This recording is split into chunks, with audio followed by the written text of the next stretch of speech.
Sidang gugatan perdata Muhaji melawan Hendra dalam sengketa tanah di Jalan Batas Dukuh Sari, Gang Merak, Seseta Denpasar terus bergulir.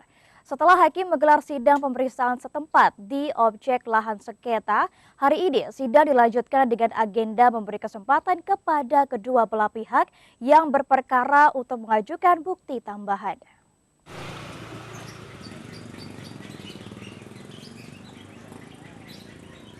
Majelis Hakim Pengadilan Negeri Denpasar menggelar sidang pemeriksaan setempat di Jalan Batas Dukuh Sari, Gang Merak, Sesetan, Denpasar.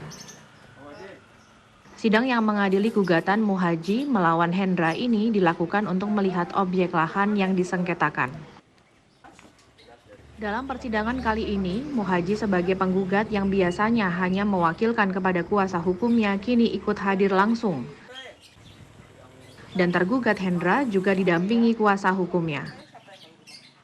Dalam pemeriksaan setempat ini, hakim bertanya terkait pihak yang membangun rumah, termasuk pihak yang menempati lahan sengketa yang hingga kini masih dihuni Hendra dan keluarga sebagai penyewa tanah.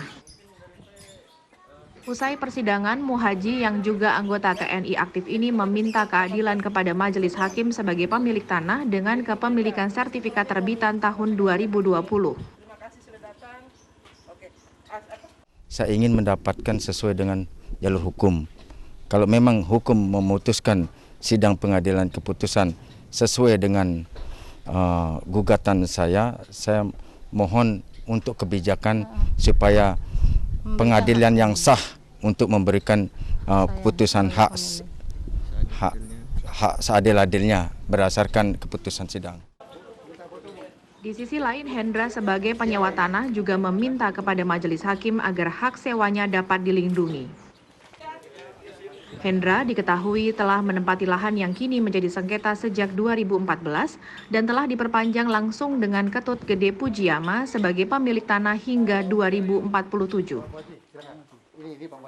Jadi hak sewa yang diperoleh oleh Pak Hendra melalui oper kontrak dari Pak Gono itu jauh sebelum terjadi proses jual beli antara Pak Padme dengan Pak Muhaji penggugat itu. Jadi saya kira hak sewa dari Pak Hendra harus dilindungi secara hukum dan memang wajib undang-undang melindunginya karena itu jauh sebelum, dan dalam perjanjian juga tidak ada klausul kalau seandainya objek ini akan dijual oleh pemilik itu tidak akan mempengaruhi kontraknya Pak Hendra.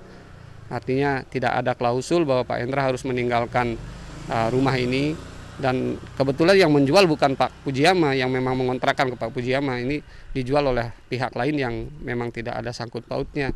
Terlepas dari seperti apa perolehannya kita nggak terlalu jauh masuk ke sana. Setelah memastikan batas tanah termasuk objek lahan yang disengketakan, sidang dilanjutkan hari ini dengan agenda untuk memberi kesempatan kepada penggugat dan tergugat apabila akan mengajukan bukti tambahan sebelum majelis hakim membacakan kesimpulan sidang. Dari Denpasar, Tim Liputan iNews melaporkan.